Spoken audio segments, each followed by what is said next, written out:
Welcome to the Talk Like a Leader podcast, where we explore the mindset, skill set, and habit set of leadership communication. Using these tips, techniques, and tactics, you'll be able to talk like a leader to build better relationships and get more done.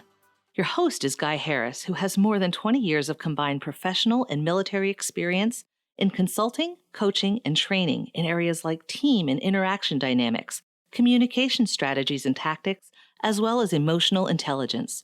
Take it away, Guy. Hi, this is Guy Harris. Welcome to the Talk Like a Leader podcast. This week, I have my friend and colleague, Carl Smith, with me again. Hey, Carl, how you doing, man? Hey, guys. Good to be here, man. Doing great. It's good to have you here. This week, Carl and I are starting a series of episodes. We're going to talk together about coaching mindset and touching on some coaching technique, how you can become a more effective coach, because coaching is such a big part of leadership communication. We thought it'd be good to spend some time on that idea. And this week in particular, we're going to build on the idea of the mindset that you bring to coaching conversations. This is building on an episode I did back a few weeks ago, several weeks ago actually, about the do's and don'ts of coaching conversations. And I'll touch briefly on something I touched on in that episode just to kind of set the stage. And then Carl and I are going to take off from there. One of the things to keep in mind in a coaching conversation is that we have to separate the idea of coaching from the idea of discipline. And the conversation Carl and I are about to have, or the series of conversations that Carl and I are about to have, is not really about how to discipline people. It's about how to coach people. And the difference, I would say, for our purposes is if you're delivering a do it or else message, meaning that you're going to punish the person if they don't change their behavior, well, that's discipline. That's not coaching. And most of the time, we're not engaging with members of our team, trying to get them to stop doing bad stuff. That's actually the exception rather than the rule. Most of the conversations we have are about helping people get from okay or acceptable performance to better performance. And that's really the conversation Carl and I are going to have now, is when we have a situation where a person's performing okay, maybe not ideal, I'm not prepared to fire them over this. I'm not prepared to punish them over whatever it is. They're just things that I think could be better in how we do things at work.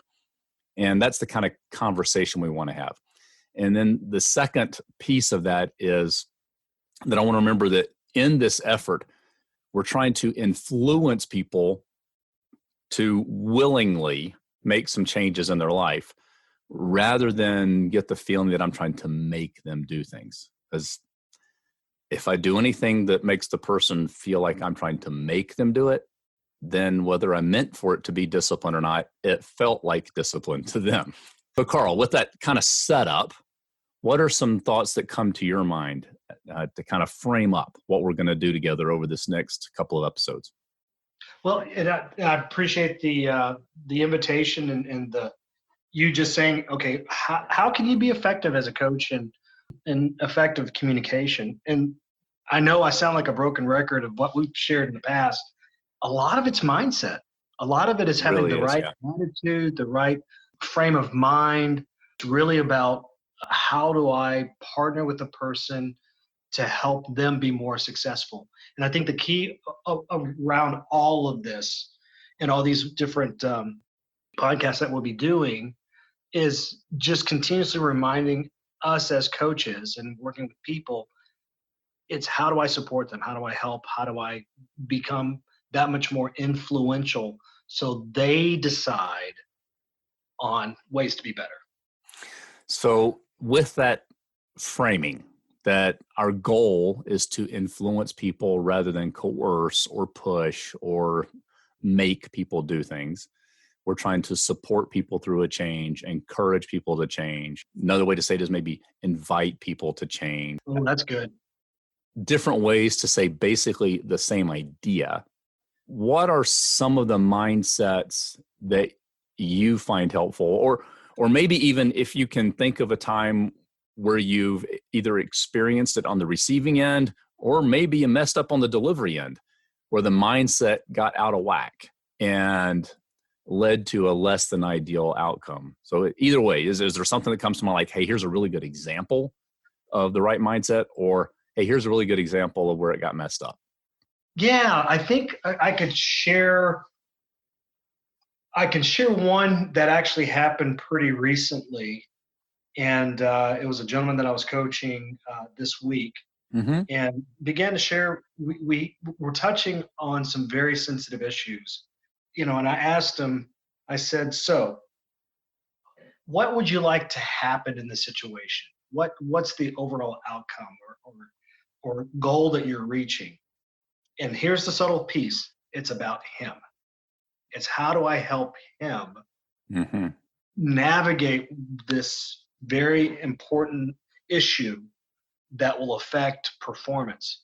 And really, it's just having dialogue and having a lot of trust, having a lot of focus on ways that I can be a sounding board, not tell him he's wrong, but just to walk through possibilities in ways that whatever he comes to a decision in doing, what's going to help serve him to get the result that he's looking for. So when you frame it in terms of his interest, his desires, what he wants to see get out of this situation, did you get a sense of anything that led to your perception, at least? Because, we don't know for sure what's going on in his mind. We're going with our perceptions. That he was more or less engaged, more or less willing to go with you in the conversation. Did you get any sense for how that focus on what he wanted out of the situation might have impacted him? Oh, much more engaging, much more willing to share. Actually came up with some really good solutions. So I think it's cultivating the right environment for you to have the right kind of conversation so a person feels comfortable and they start really thinking about ways that they can address whatever issue it is. That's what a good coach does.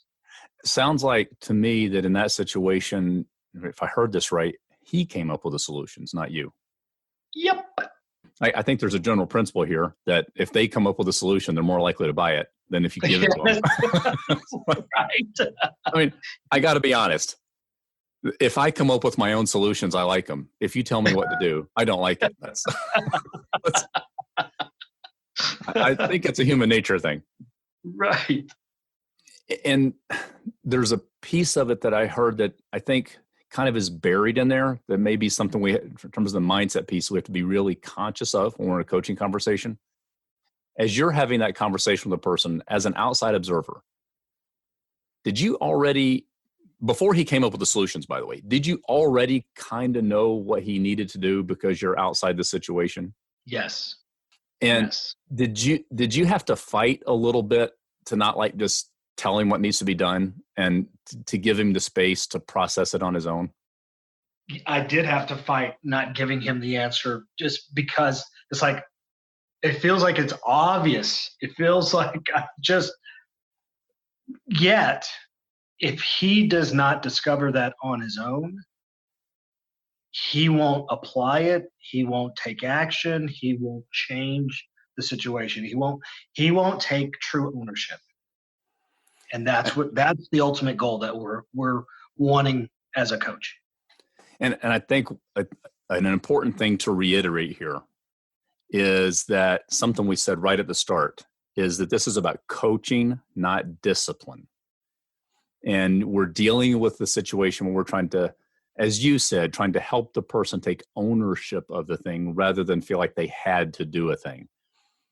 And that really gets down to the mindset.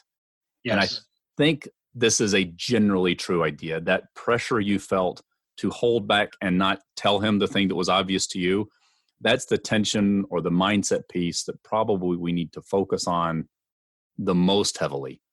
Because if we're not really careful, we'll let that internal pressure we have to just tell the person the solution come to the surface, and then it feels like discipline, and we have messed up. So I'm going to summarize here and see if you can agree with this summary of what we said, Carl. That part of the idea is we want to separate the idea of coaching and discipline. Step one, that coaching is trying to invite the person into the process rather than make them feel like they were mandated to do something externally, which leads to the idea that we're trying to frame the conversation away. This is the mindset piece, not the technique, the mindset piece. We're trying to frame the conversation away that invites that person in, that makes it safe for that person to offer solutions, that they can solve the problem themselves so that they take ownership of the problem. Yes. Because our goal is ultimately changed behavior and improved behavior. It's more about helping that person achieve than it is about getting our way. And yes. I think maybe if I had to summarize the key mindset piece, is it's more about helping that person achieve and buy the solution than it is about feeling good that we got our way out of the conversation. Is that yes. a fair way to summarize the general mindset we're trying to get to? Very well put, Guy. I mean, that is the bottom line of the bottom line of the bottom line. That truly is it. That's it right there. And I got to be honest, as much as I talk about it and strive to achieve it, it is frankly quite difficult because I am my worst enemy when it comes to coaching.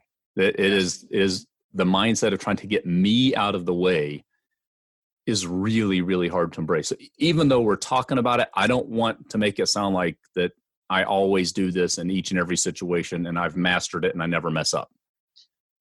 It is the aspirational goal. And with that, we're going to wrap it up and we're going to come back and have some more conversations in future episodes, a little bit about some framing for how to put this to play in a couple of different situations or a couple of different types of people you might run into. And I'm going to suggest that if you can master the mindset of coaching and separate coaching from discipline and get yourself out of the way in the conversation and invite the other person into the conversation, you can talk like a leader. This has been the Talk Like a Leader podcast. You can listen to this show every week wherever you get your podcast. If you haven't, be sure to subscribe so you never miss an episode. I'm Guy Harris, and thanks for listening.